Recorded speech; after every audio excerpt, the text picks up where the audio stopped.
No Man's Land, a place made infamous during World War I where no man dared enter unless ordered by their commanding officer to certain death.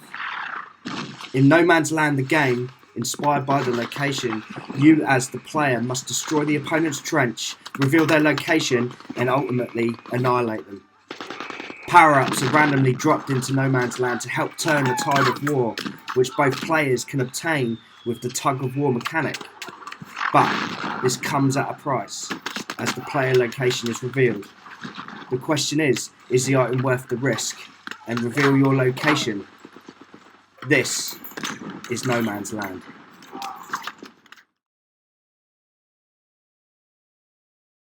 What's your name and what is your role in the group? Hi, my name is Hans Hidata. I'm both Scrum Master and developer in No Man's Land team. What user story are you responsible for? My user story is the swiping grenades via touchscreen.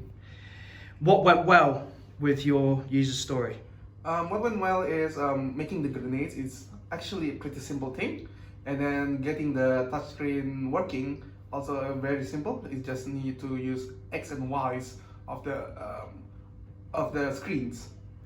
What didn't go so well with your user story? What didn't go so well is trying to throw the grenades other than throwing it to the front. I have some problems getting horizontal and diagonal throwings due to the complexity of the code and the mathematical equations for it. Do you think that they would be ready for Sprint 2 to be swiping projectiles in multiple directions? I can't say for sure due to there's not much examples of trying to throw grenades in other directions. One of the games that I saw doing that is Pokemon Go, but again, Niantic haven't done much to give us the source codes. Hi there, I'm Matthew Rook. I am the product owner and / developer. My user story that I was responsible for was, as a user, I want to use the touchscreen to move left and right. Now, initially, I was able to find a whole bunch of YouTube tutorials about how to change the touchscreen to enable for a 2D object to go left and right. The issue that we found was that once it had got in, because we've done a 3D background, the 2D didn't translate too well, so the code kind of had to get thrown out and rewritten. Luckily, it was done and 100% tested and works. What's your name? What's your role? Hi everyone, I'm Chris. I'm the developer in this group, and I develop the power-up things like make a power-up drop in random place and random time like that. Yes, it will help the player when they are in trouble. What went well with your user story? It's a power-up things, when player got the power-up things, they can got the extra health, and sometimes they can got the extra damage, something like that. And what didn't go so well for you? The movement things is pretty difficult, and I solve it anymore. Another thing is a pickup effect. Sometimes it's not working, but I still trying. Hi, I'm developer Shin. My user story is full screen, and my responsible for use full screen is like make a game can run in full screen in the iOS devices. I found that our game can already running in the all of the iOS devices, but like in the iPhone X, it doesn't work because in the top and bottom there are black edge, and also the auto rotating is a problem. So I will solve them in the Sprint 2. What's your name and what is your role in the group? My name is Tristan Archer. I'm a developer on No Man's Land. What user story were you responsible for? So I was responsible for the destructible terrain that would also double as the trench that the players would hide behind. And what went well with your user story? So we used an open source code for the sort of queue marching algorithm. So getting that implemented into our game sort of went well. Managed to modify the code so that it works for armies.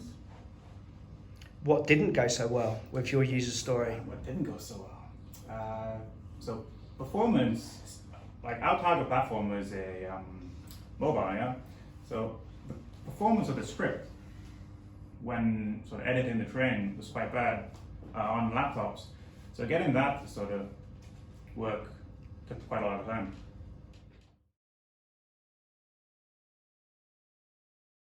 A user story that was not completed was the being able to make it multiplayer. Can you expand on why that wasn't completed?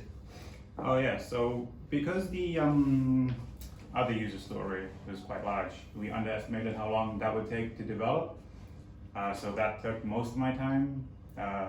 End of the last week, basically I only had a few hours to try. So I think that ended up getting pushed back to Sprint 2.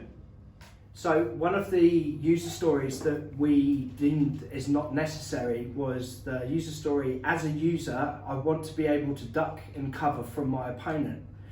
Now initially we thought that we would need a y-axis for him to pop up and pop down.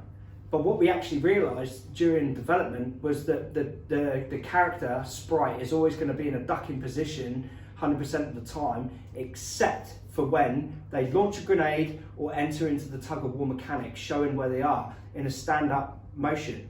That can all be done with animation. The only y-axis movement that we actually need is for the swipe mechanic to launch a grenade. And so therefore, it's now been moved back into the product backlog and deemed as not necessary anymore.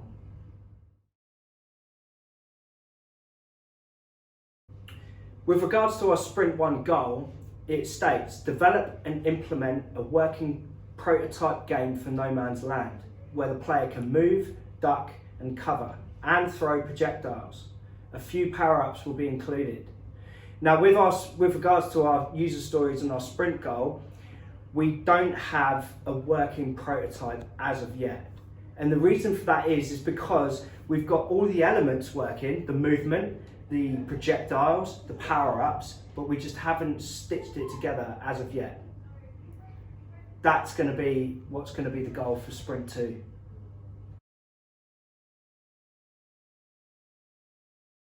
Also, I'm talking about the sprint burn down chart. So our sprint burn down chart, we have some problems with it due to the large amount of work to do with our user story. We haven't break it down properly, so each user story is very large. What you can see from the sprint burn down chart is we finish most of our user story at the end of the development cycle of the Sprint 1, and again it's due to very large user story. So our sprint burn chart for the probably 2/3 of the way, it's very stagnant other than the full screen method, and then at the end of the development cycle it's going down very significantly.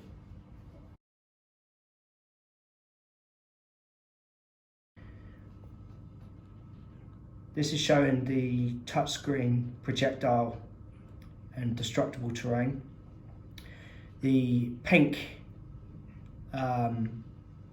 effect that's on there is just purely because the asset has not been downloaded onto this particular project as of yet. But as you can see,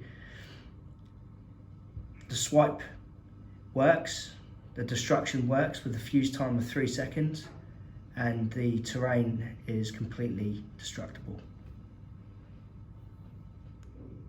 So what we're seeing here now is the power-up being pulled towards the player, which is attached to this button marked pull. And you can see that it's being moved towards the object.